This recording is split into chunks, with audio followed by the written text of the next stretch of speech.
সুপ্রিয় দর্শক সবাইকে আসসালামু আলাইকুম। এ আর সাহিত্য টিভিতে সবাইকে স্বাগতম। আজকে কবিতা আবৃত্তি করব রবীন্দ্রনাথ ঠাকুরের রচিত সাধারণ মেয়ে। সবাই পাশেই থাকবেন। আল্লাহ হাফেজ। আমি অন্তপুরের মেয়ে, চিনবে না আমাকে। তোমার শেষ গল্পের বইটি পড়েছি শরৎবাবু, বাসি ফুলের মালা। তোমার নায়িকা এলোকেশের মরণ দশা ধরেছিল ৩৫ বছর বয়সে। ২৫ বছর বয়সের সঙ্গে ছিল তার রেষারেষি। দেখলাম তুমি মহাদশায় বটে, জিতিয়ে দিলে তাকে। নিজের কথা বলি, বয়স আমার অল্প, একজনের মন ছুঁয়েছিল আমার এই কাঁচা বয়সের মায়া। তাই জেনে পুলক লাগলো আমার দেহে। ভুলে গিয়েছিলাম অত্যন্ত সাধারণ মেয়ে আমি। আমার মতো এমন আছে হাজার হাজার মেয়ে। অল্প বয়সের মন্ত্র তাদের যৌবনে। তোমাকে দোহাই দেই, একটি সাধারণ মেয়ের গল্প লেখো তুমি। বড় দুঃখ তারও স্বভাবের গভীরে। অসাধারণ যদি কিছু তলিয়ে থাকে, কোথাও কেমন করে প্রমাণ করবে সে? এমন কজন মিলে যারা তা ধরতে পারে। কাঁচা বয়সের জাদু লাগে ওদের চোখে। মন যায় না সত্যের খোঁজে। আমরা বিকিয়ে যাই মরীচিকার দামে। কথাটা কেন উঠল তা বলি। মনে করো তার নাম নরেশ। সে বলেছিল কেউ তার চোখে পড়েনি আমার মতো। এত বড় কথাটা বিশ্বাস করব যে সাহস হয় না, না করব যে এমন জোর কই। একদিন সে গেল বিলেতে, চিঠিপত্র পাই কখনো বা।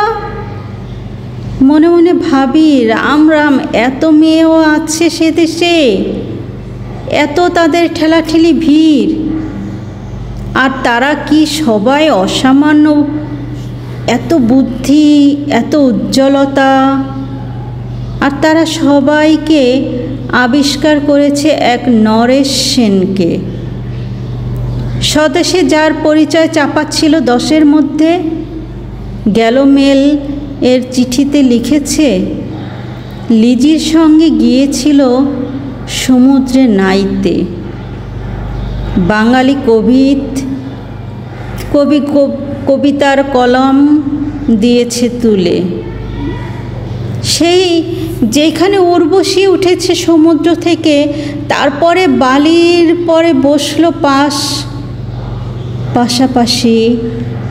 সামনে দুলছে নীল সমুদ্রের ঢেউ, আকাশে ছড়ানো নির্মল সূর্যলোক। লিজি তাকে খুব আস্তে আস্তে বললে, এই সেদিন তুমি এসেছো, 2 দিন পরে যাবে চলে। ঝিনুকের 2টি খোলা, মাঝখানটুকু ভরা থাক।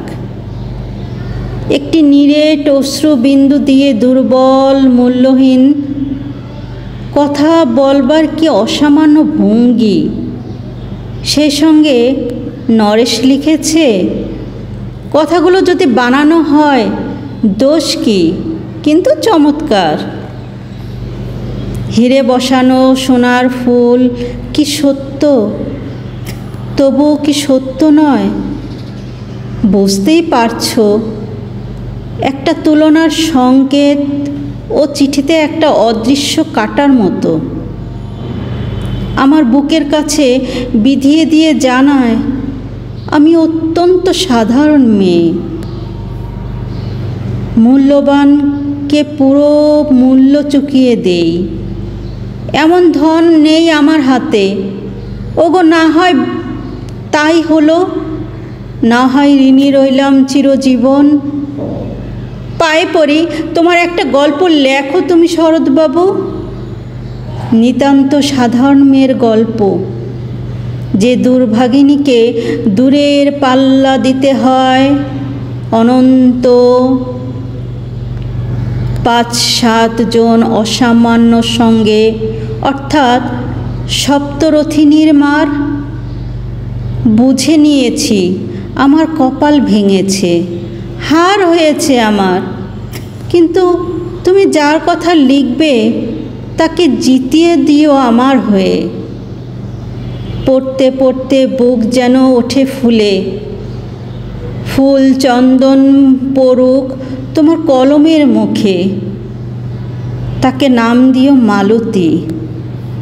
ওই নামটা আমার ধরা পড়বার ভয় নেই, এমন অনেক মালতী আছে বাংলাদেশে, তারা সবাই সামান্য মেয়ে, তারা ফরাসি জার্মান জানে না, কাঁদতে জানে।